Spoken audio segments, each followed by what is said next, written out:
L'écho pour tous, présenté par Mehdi Littin. Chères auditrices, chers auditeurs, bonjour. Alors, il paraît que François et son gouvernement souhaitent augmenter les impôts, ce qui aurait pour résultat de faire aussi augmenter la part des prélèvements obligatoires dans le PIB. Alors déjà, ça veut dire quoi et c'est-il bien ou c'est-il pas bien ?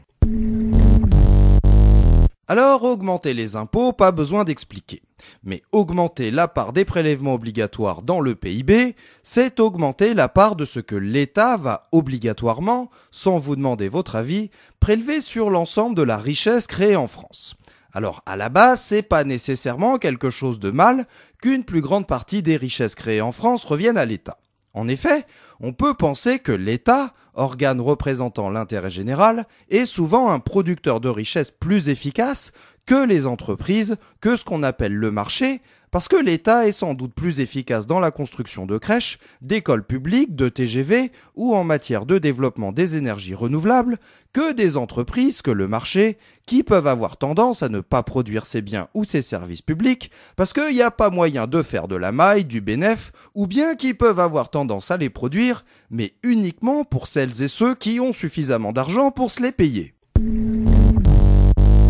Oui, mais voilà, notre gouvernement, notre État, il prend plus parce qu'il se dit qu'il va se faire taper sur les doigts par les autorités européennes, et en fait par les conservateurs allemands dirigés par son leader Angela Merkel, sous prétexte que l'État français connaîtrait des déficits publics trop importants. Alors c'est idiot, parce que à moyen terme, pour sortir de la crise déclenchée par la spéculation des subprimes, on sait, depuis la crise de 1929, qu'il faut relancer l'économie, qu'il faut que l'État passe plus de commandes aux entreprises. Et par ailleurs, depuis la crise des subprimes de 2008, on sait qu'un État qui dépense moins sous prétexte de faire plaisir aux conservateurs allemands, c'est un État qui ne parviendra pas, au final, à réduire ses déficits, parce que quand c'est la crise, l'activité économique des entreprises se ralentit, et parce que de ce fait, l'État ne parviendra pas à encaisser suffisamment d'impôts.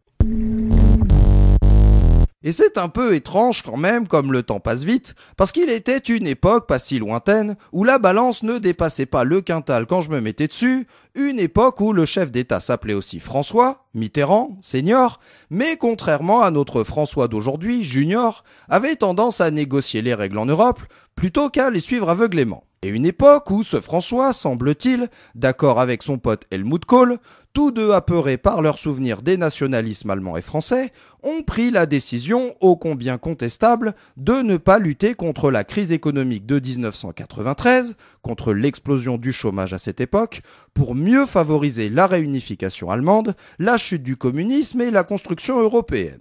Mais le concept de ne pas lutter contre la crise économique d'aujourd'hui, sous prétexte de suivre idiotement une Allemagne encore et toujours traumatisée par ses crises des années 20 et des années 30 dans son amour de l'austérité, et ce sans aucun autre but que de présenter des comptes publics plus équilibrés aux fonctionnaires européens, ça, Junior, c'est pas vraiment taille patron. L'écho pour tous, une chronique écrite et présentée par Mehdi Littin sur Marmite FM 88.4.